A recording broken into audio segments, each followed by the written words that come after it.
I've been very nervous to speak out about this subject. I'm not one to call people out or confess to being mistreated or harassed. I never thought something like this could happen to someone like me. In October of 2014, I had taken my sister to see Carter Reynolds on a tour he was doing. She was a really big fan of his vines and things like that, so I surprised her with it.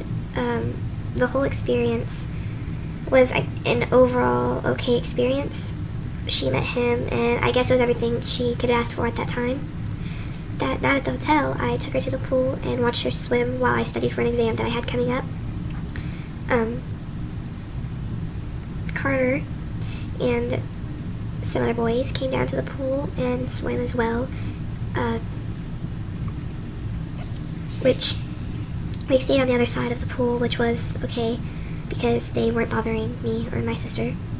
Carter and his friends were whispering and making glances over my direction, which I didn't think twice about because we were the only other ones in the pool area, and he was probably just curious as to what we were doing or something. Well, that's what I thought, like to tell myself.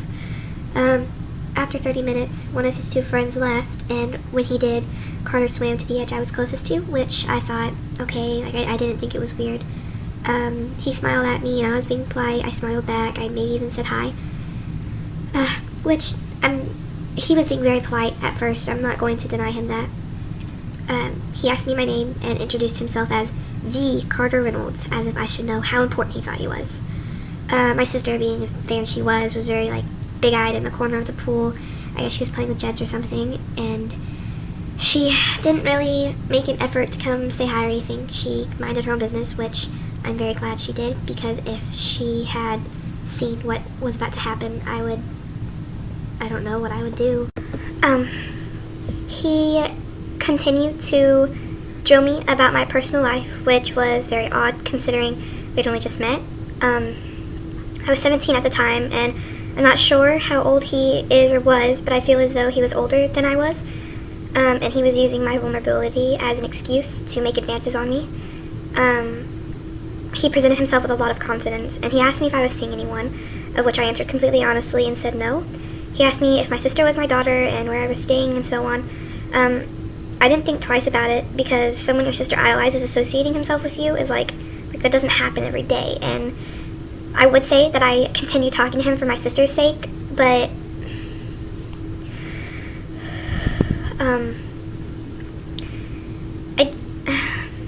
later on, one of his friends left, and it was just us three. Well, not one of his friends, but the other, because there was two friends with him. There was just the three of us, me, my sister, and Carter, and my sister started minding her own business, not really caring, getting over the fact that I was talking to him. He had asked me to sit on the edge by him on the pool, so I did. I put my feet in, and I was done with studying for the day, and so I did. He wasn't ugly, he wasn't cute, why not? We started talking about his meet and greets and his fans and his life in general. He said he was there with his mom, and which I thought was extremely funny, because he was a grown man on tour, but yet he was there with his mother, which I giggled, and he gave me a really intimidating glare, which I brushed it off because some girls came in, and I guess they knew who he was, and they were being very obnoxious. He leaned over to me and whispered, and I kid you not, I know we've got a connection when I go to my room, and he put his head in my lap. The girls were glaring at me by this point, and I was more than uncomfortable. I told him no, and that I needed to watch my sister, and I tried pushing his head off. He was really offended and butthurt at this point, I could tell. He put his hand on my knee and kept asking me to come to his room, and was being very flirtatious and persistent, and not respecting my wishes, which was for him to stop touching me because I was very uncomfortable. I asked him to stop several times, and I finally said I had to go. I tried getting up, but he put his hand on my knee, and he called me a bitch and ungrateful, and said that I was a waste of his precious attention. He pushed off my legs and left scrapes on the back of my knees because the floor was concrete, and he stormed out, and when he was grabbing his towel, the girls were asking for pictures, and he ignored them, and he ignored them and pushed past one of them. At this point, I had taken my sister and gone back to our room because I was extremely uncomfortable and I felt very violated in terms of saying no, saying that I didn't want him to be touching me. You've also got, I was wearing a bathing suit, so putting his head in my lap made him very close to my personal areas, and it was very uncomfortable for me to be in that situation. The next day, I was checking out of the hotel because we had to drive back into where we live, the town. Carter was on the same floor as us. He was up there, which, I mean, the hotel wasn't huge. So we were in the same elevator together. So either we were on the same floor, I don't know. He acted as though nothing had happened the night before. He said hi. He knew my name. He asked me how I was, asked me how my sister was doing. He didn't act like he had done something extremely wrong. He acted very confident and innocent and fake.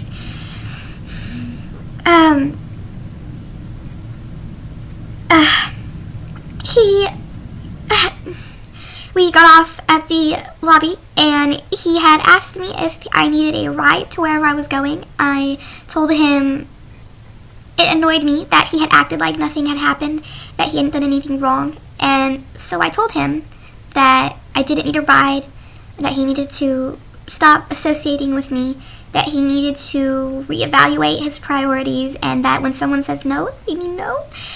He proceeded to he makes his face, and it's such an obnoxious glare. It's like he does it to make you feel like the victim. Well, not the victim, but the person. He does it to make it feel like you did this to yourself, and that he did nothing wrong. He can never fess up to actions he does. He always blames other people for his wrongdoings.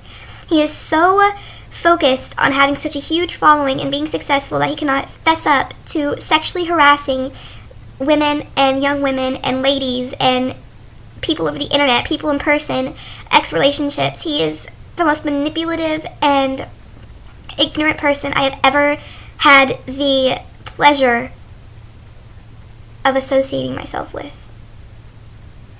And I'm not making this video to beg for your pity or to ask you to... I'm not making this video for those who have nothing to say that is nice. I'm making this video for those who have been harassed by Carter Reynolds and need that extra push to come out with it and let others know you're not alone, and there's other people out there who have been harassed, whether it be verbally or physically, sexually. There's people out there who've been harassed by Carter Reynolds, and it needs to be stopped. I'm not very religious, but I'll be thinking about Maggie and I have nothing but nice things to say about her, and I'll be thinking about how she's going through this, and all my love is directed towards her. You guys are not alone, and you need to realize that, because there's girls out there who have been affected by this and who are bottling it up and dealing with it every day, feeling like it's their fault, and it's not. This guy, this sicko, he is a sexual abuser, and he is manipulative and ignorant, and you're not alone, and I just want you all to know that. I'm not doing this for pity or for attention. I'm doing this because others need to know that Carter Reynolds is a sexual abuser, and he needs to be stopped.